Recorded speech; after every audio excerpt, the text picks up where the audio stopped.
আপুর এটা জন্মদাগ ভাই। আপনার কি জন্মদাগ রিমুভ করেন? অবশ্যই 100% গ্যারান্টি সহকারে জন্মদাগ রিমুভ করা হয় ভাই। আচ্ছা, কত বছর পুরনো দাগ আপনার কাছে রিমুভ হয় আপুর ভাই? এটা পুরো 14 বছর পুরনো ছিল, ওটা যখন ছোট ছিল তখন থেকে এটা।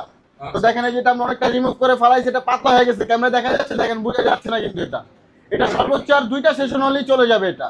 100% গ্যারান্টি। কাজ করো। আপু আমরা আপনার থেকে কি বারবার পেমেন্ট নিছি? বারবার পেমেন্ট নিছি একবার। আচ্ছা, দেখি পেমেন্ট দেখেন। একবার, সার্ভিস কিন্তু বারবার ভিউয়ার্স। আর সেটার নামই হচ্ছে গিয়ে Saidur tattoo and remove centre. Okay, তো আমরা দেখতে পাচ্ছি আপু অনেক দূর থেকে লেজার সেন্টারে চলে আসছে, মালিবাগ টুইন্টাল লিফটে 3। মূলত তার ফেসে জন্মদাগ ছিল। আপু আপনি কি ব্যথা পাচ্ছেন? তো জন্মদাগ রিমুভের জন্য মূলত আমাদের সাইদু ভাই শপে চলে আসছে। তো এই জন্মদাগ রিমুভের জন্য কতবার আসতে হবে? ওটা ভাইয়া জন্মদাগ যেটা, ওটা দেখে আমরা বলে দিব যে আপনাকে কতবার আসতে হবে, বা আমরা একবার লেজার করার পর আপনাকে বলে দিব আপনাকে কতবার আসতে হবে। আচ্ছা আচ্ছা আচ্ছা, হয়তো বা 3 থেকে 4 বার এরকম হতে পারে। 3 থেকে 4 বার না, ওটা আমরা জানাবো আপনাকে।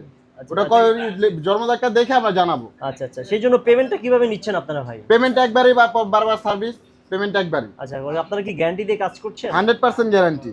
আচ্ছা আচ্ছা, আপু আপনি কি আগে অন্য লেজার সেন্টারে গিয়েছিলেন? আপু আপনি কি অন্য কোথাও গিয়েছিলেন? আর হ্যাঁ হ্যাঁ, এর আগে গেছিলাম আচ্ছা কোথায় গেছিলেন আপু? ধানমন্ডি। ওখানে কি কাজ হয় না আপু? আচ্ছা, কাজ হয় নাই, ধানমন্ডি গিয়েছিল, এখন চলে আসছে আমাদের মালিবাগ টুইন্টাল লিফটে 3 আমাদের সাইদু ভাইয়ের শপে। তো আমরা এখানে দেখতে পাচ্ছি জন্মদাগ রিমুভ করছে। তো আমাদের সাইদু ভাইয়ের যে ম্যানেজার আছে সেই করছে।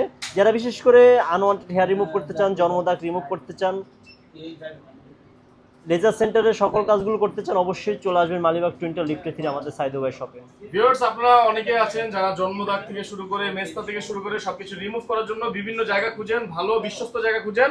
তাদের জন্য হতে পারে সাইদুর ট্যাটু কিন্তু একটা বিশ্বস্ত জায়গা, নাকি?